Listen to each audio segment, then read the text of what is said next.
विद्यार्थियों, आज मेरे द्वारा हिंदू लॉ पर थर्ड वीडियो लेक्चर अपलोड किया जा रहा है, जिसमें आज का मेरा कंसेप्ट है define the source of Hindu law.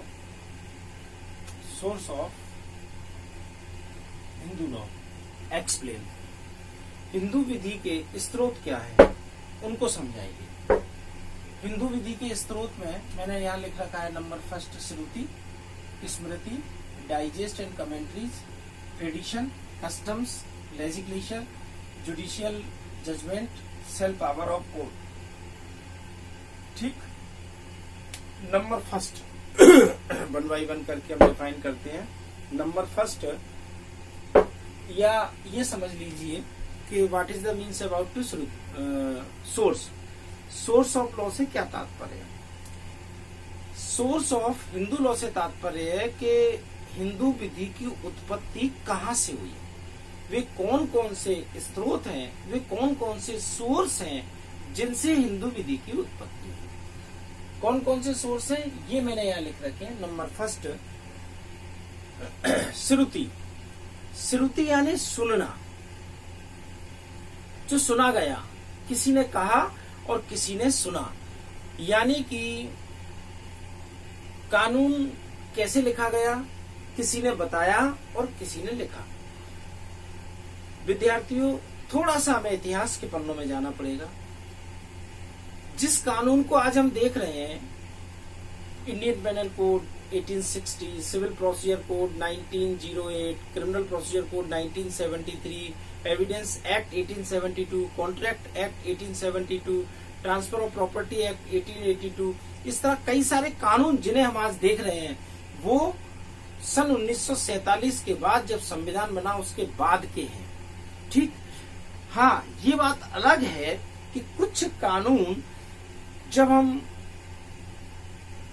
आजाद नहीं हुए थे उससे पहले बने थे और जो आज भी अस्तित्व में है, जैसे कि CPC 1908, contract act, transfer property act, evidence act, ये सारे कानून पुराने हैं। लेकिन मैं इतना कहना चाह रहा हूं कि ये सभी कानून जो या तो 1947 के बाद बने या सन 1600 के बाद बने, लेकिन सन 1600 से पहले का कोई भी कानून मौजूद नहीं है। क्योंकि उस समय मैंने अपने पिछले वीडियो लेक्चर में भी बताया था, कानून नाम का कोई अस्तित्व था ही नहीं। राजा ही जज हुआ करता था और धार्मिक पुस्तक ही कानून हुआ करती थी। तो फिर कानून की उत्पत्ति कैसे हुई? तो ध्यान रहे विद्यार्थियों, जैसा कि आज हम समझना चाहें तो जो प्रेजेंट लॉ है, it is totally depend on religious book. ये धार्मिक ग्रंथों पर निर्भर है। तो फिर धार्मिक ग्रंथ कहाँ से आए? वो भी संभवतः किसी पर निर्भर होंगे। तो बात अगर हम स्मृति की करते हैं तो स्मृति से तात्पर्य है कि किसी के द्वारा बताया गया। श्रुति, श्रुति यानी किसी के द्वारा कहा गया और किसी के द्वारा सुना गया। यानी कि आज का कानून बना है धार्मिक ग्रंथों पर निर्भर होके, और धार्मिक ग्रंथों के बारे में ऐसा मानना है कि किसी ने कहा और किसी ने सुना। तो क्या, कौन से धार्मिक ग्रंथ? जैसा कि आपने सुना होगा, 4 वेद, ऋग्वेद, यजुर्वेद, सामवेद, अथर्ववेद, 6 शास्त्र, व्याकरण, शिक्षा, छंद, निरुक्त इत्यादि। इन्हें हम वेदांग भी कहते हैं और 6 शास्त्र भी कहते हैं। 4 वेद, 6 शास्त्र, 18 पुराण,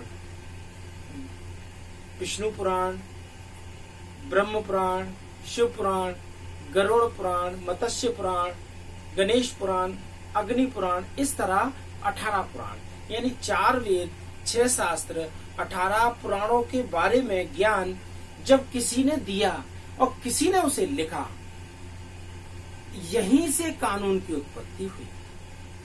इसे हम श्रुति कहते। सेकंड, स्मृति। जब कोई एक महान विभूति इन धर्म ग्रंथों के बारे में, जिन्हें हम कानून का रूप दे रहे हैं, कानून के बारे में कह रहे थे, और दूसरा वह व्यक्ति जो सुनकर लिख रहा था, भूलवश जब एक व्यक्ति ने दूसरे को कुछ बताया और उन्होंने लिखा, लेकिन भूलवश कुछ ऐसी चीजें जो नहीं लिख पाए, छूट गई, यानी कि सुन तो ली हमने लेकिन हम उसे ड्राफ्ट नहीं कर पाए और हमारे माइंड में रह गई, तो उन्हें हम बोलते हैं स्मृति, यानी याद। जिसे लिखना था नहीं लिख पाए लेकिन हमें याद है, याद रह गया कि ये लिखना था, उन्हें हम स्मृति कहते हैं। और स्मृतियों के लिए क्या है कि स्मृतियों के लिए फिर उन्होंने क्या किया कि सेपरेटली उन्हें अलग से डिफाइन किया।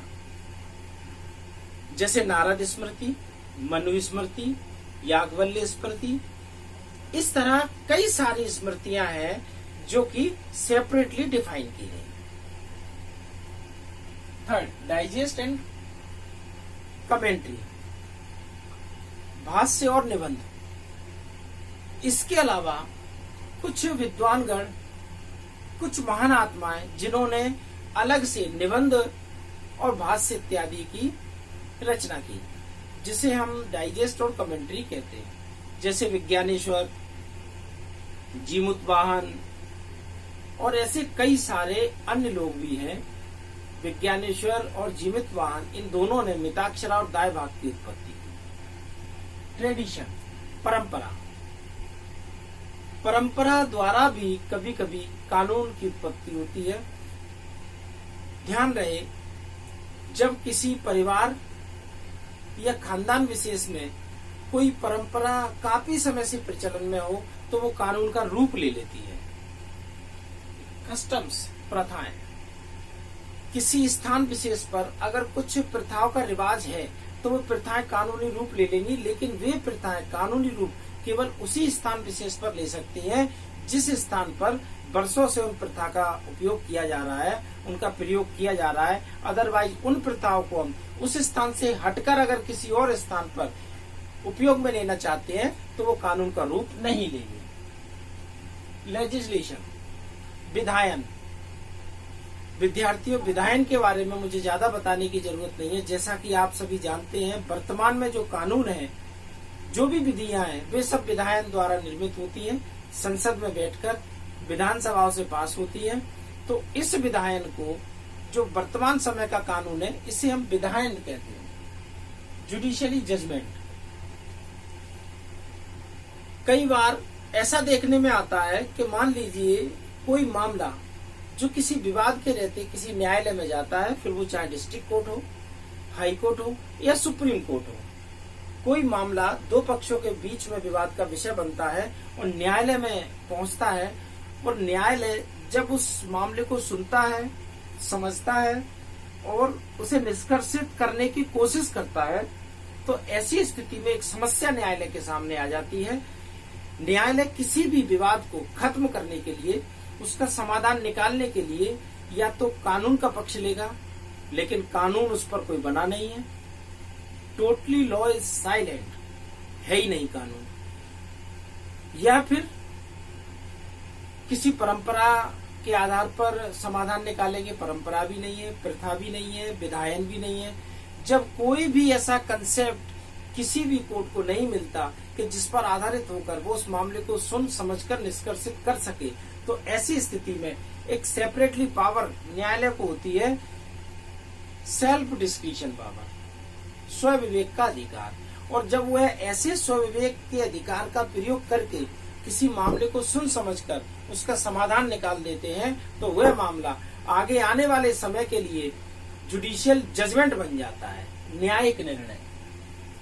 Self power of court, just before, अभी मैंने बताया था कि जब न्यायालय को किसी मामले को सुनने समझने के बाद उसे निष्कर्षित करने के लिए लॉ, प्रेसिडेंट, लेजिस्लेचर या कोई भी ऑप्शन नहीं मिलता है, तो it is totally depend on self discretion power of the court. तो ऐसी स्थिति में न्यायालय स्व विवेक पर आधारित होकर उस मामले को सुनता है, समझता है और सद्विवेक के आधार पर उसमें न्याय कर देता था, ठीक, जो कि आगे चल के जुडिशियल जजमेंट कहलाएंगे। विद्यार्थियों, आज का वीडियो लेक्चर यहीं समाप्त होता है।